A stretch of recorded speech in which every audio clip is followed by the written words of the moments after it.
Hi all, మనకి ఇంకో కొత్త జాబ్ ఆపర్చునిటీ రావడం జరిగింది. సో మనకి ఏ ఒక్క జాబ్ ఆపర్చునిటీ కూడా వర్క్ ఫ్రమ్ హోమ్ ఆపర్చునిటీ అనమాట. మనం ఇంట్లో ఉండే వర్క్ చేసుకోవచ్చు. సో అదేవిధంగా మనం ఫ్రెషర్ అయినా సరే ఈ యొక్క జాబ్కి అప్లై చేసుకోవచ్చు అనమాట. ఎక్స్పీరియన్స్ అనేది మ్యాండేటరీ కాదు. అండ్ మీకు జస్ట్ గ్రాడ్యుయేషన్ ఉంటే సరిపోతుంది అనమాట. ఏ గ్రూప్ అయినా సరే పర్వాలేదు, ఈ యొక్క జాబ్కి అప్లై చేసుకోవచ్చు.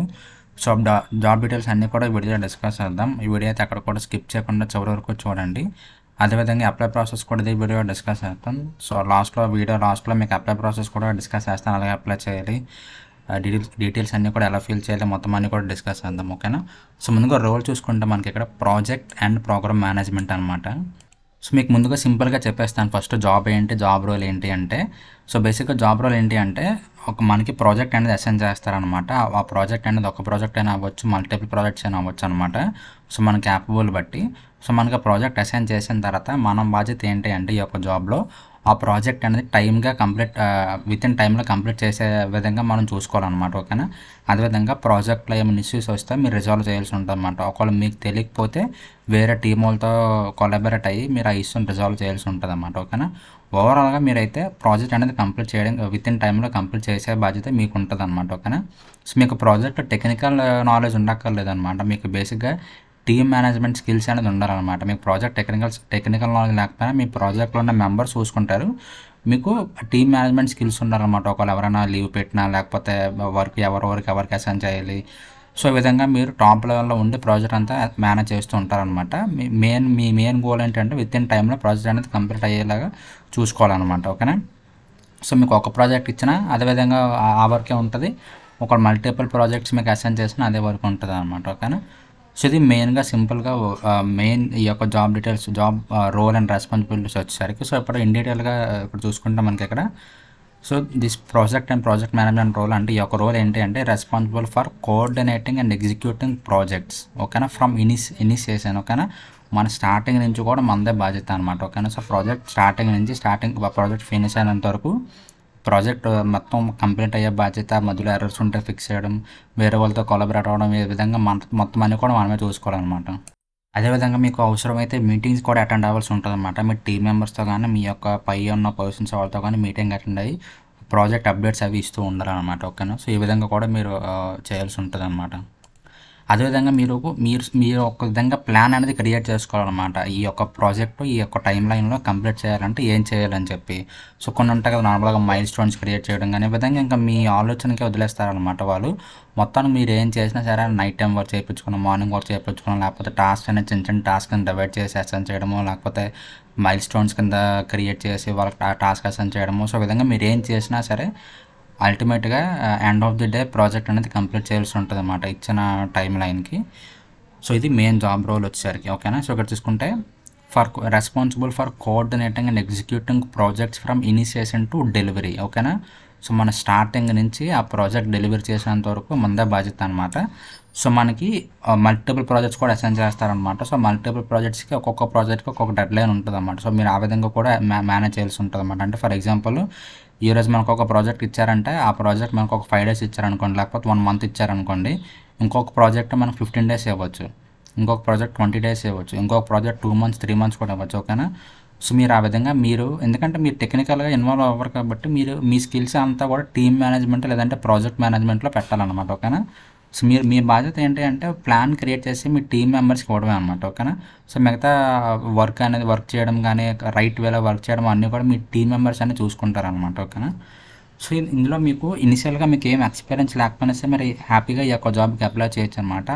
వీళ్ళు మీకు స్టార్టింగ్ ట్రైనింగ్ ఇస్తారనమాట. ఎలాంటి ప్రాజెక్ట్స్ వస్తాయి. సో అదేవిధంగా ఎలాంటి ప్రాజెక్ట్స్ కూడా వస్తాయంటే నెట్వర్క్ కోఆర్డినేషన్ ప్రాజెక్ట్స్ అని చెప్పి ఉంటాయి అనమాట. ఓకేనా.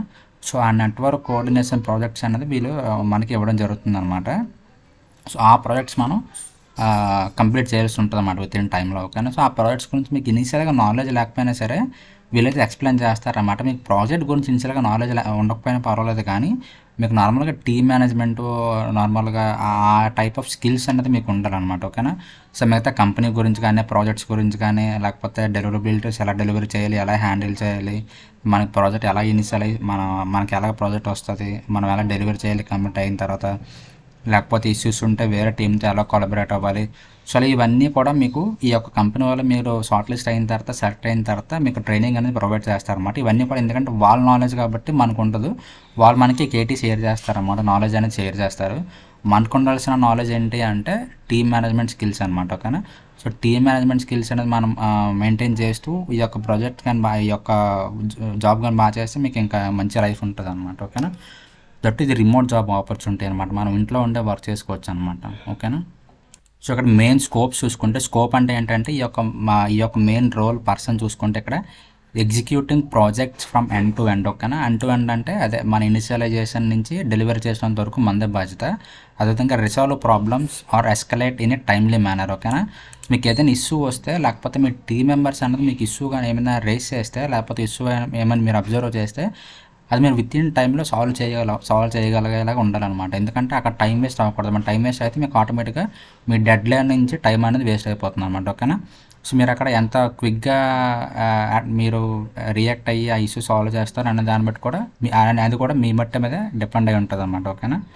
ఇక్కడ చూసుకుంటే tracking high volume of projects and project issues simultaneously. Okay, ఇందాక చెప్పాను కదా, ఒక పర్సన్కి మనకి సింగిల్ ప్రాజెక్ట్ అయినా అసైన్ చేస్తారు, లేకపోతే మల్టిపుల్ ప్రాజెక్ట్స్ అయినా అసైన్ చేస్తారు అనమాట. ఓకేనా.